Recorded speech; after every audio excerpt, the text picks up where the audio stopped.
आपका एक ट्वीट आया था कि भारत में जब तक चुनाव चलेगा तब तक पॉलिटिक्स पॉलिटिक्स होगा। ये क्या है सर? मैंने जो ट्वीट किया था उसका आशय ये था कि भारत में 2024 के चुनाव है, उस चुनाव तक अब सिर्फ पॉलिटिक्स जी पॉलिटिक्स होगा और जो मुद्दे हैं जैसे शिक्षा जी। का, स्वास्थ्य का, आमदनी का, रोजगार का, नौकरी का, महंगाई का, वो सब सारे मुद्दे हाशिए पर चले जाएंगे। मतलब क्या खतरनाक रास्ते पर जा रहा भारत का सियासत?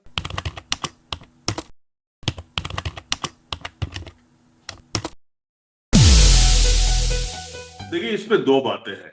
पहली बात, अगर आप बोलेंगे कि क्या सियासत खतरनाक रास्ते पे जा रहा है, तो मेरा मानना है कि सियासत ऐसी ही होती है।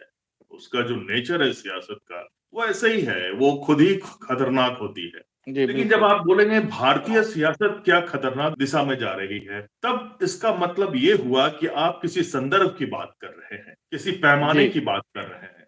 उस पैमाने के अनुसार क्या भारतीय सियासत चल रही है, उस पैमाने के जो पैरामीटर्स हैं उसको वो फुलफिल कर रही है, तब तो ठीक है। अगर नहीं कर रही है तो या तो गलत दिशा में है या खतरनाक दिशा में। तो वो सवाल उठता है कि वो पैमाना है क्या। जी तो जो वो पैमाना है वो है संविधान, कॉन्स्टिट्यूशन। तो क्या भारतीय जो सियासत है, भारत में जो अभी सियासत चल रही है, क्या जी संविधान के दायरे के अनुसार है, संविधान के पैमाने के अनुसार है? तो आप देख लीजिए, अब इसको कैसे माने कि इसकी दिशा सही है कि नहीं।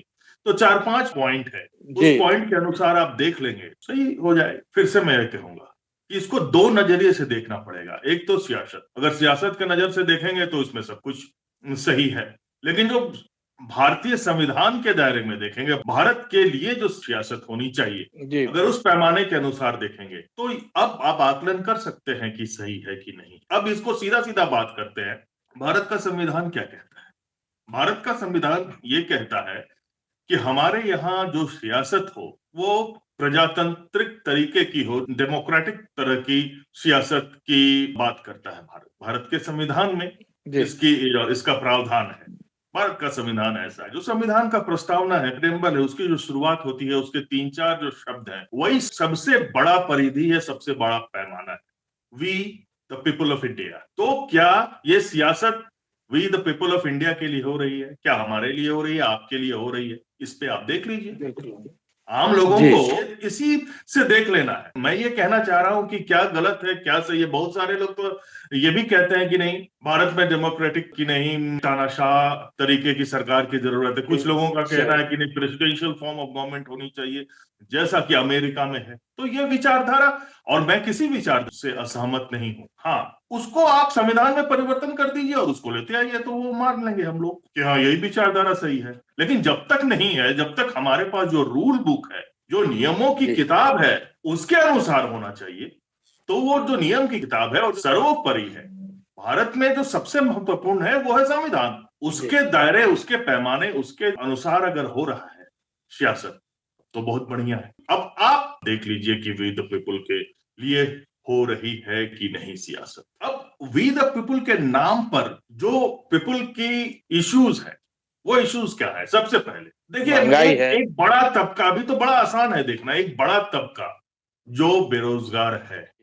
मैं बोलता हूं कि मुझे उतनी नहीं समझ है, मैं इकोनॉमिक्स को और आंकड़े की बात नहीं कर रहा।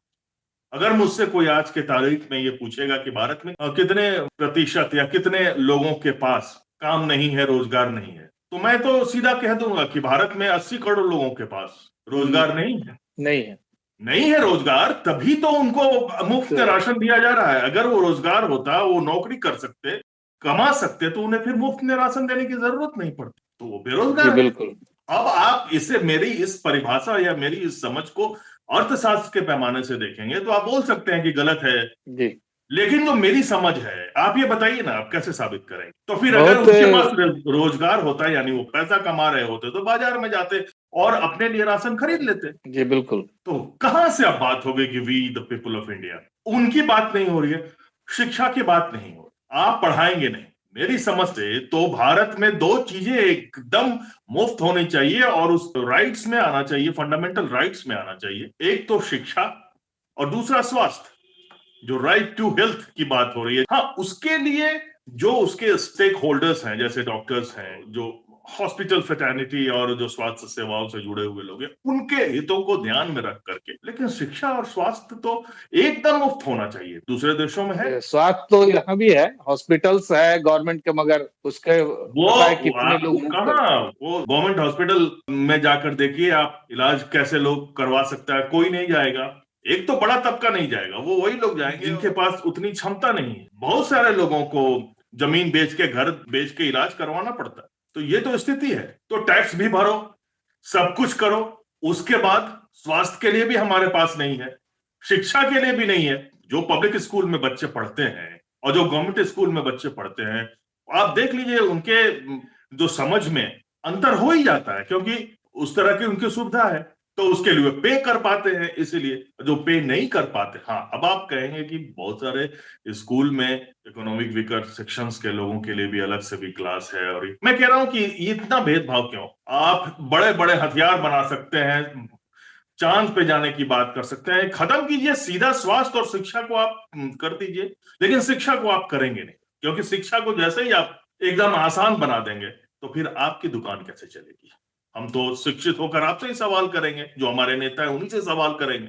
जब हम जी आपसे सवाल बिल्कुल। करने लगेंगे तो आपको अच्छा नहीं लगेगा। तो इससे बढ़िया इसे अशिक्षित रहने दो, क्योंकि फिर उसी अशिक्षा के अनुसार, उसी अशिक्षा पे आप गरीब रहेंगे, और फिर उस गरीबी का नारा दे करके हम बोल सकेंगे कि देखिए, हमने 80 करोड़ जनता को, आप कहां से दे रहे हैं? टैक्स के पैसे को आप मैनेज कर रहे हैं, आप कहां से दे रहे जी हैं? ये सारे प्रश्न है। नौकरी की बात है, नौकरी नहीं है। मैं तो बोल रहा हूं 80 करोड़ को नौकरी नहीं है, 80 करोड़ को खाना नहीं है उनकी। जब खाने को नहीं है तो इलाज कहां करवाएंगे? जब खाने को नहीं है तो बच्चों को पढ़ने कहां से भेजेंगे? ये सिंपल सा सवाल होता है। पहले तो हम लोग तो बात ये कर लें कि जो पैमाना है, we the people of India, वो जो वी के लिए सियासत हो रही है, अगर नहीं हो रही है तो खतरनाक दिशा में सियासत जा रही है। वी का क्या बिल्कुल। इशू था, या वी का क्या इशू है? मतलब पीपल ऑफ इंडिया का इशू क्या है? स्वास्थ्य, शिक्षा, रोजगार, महंगाई।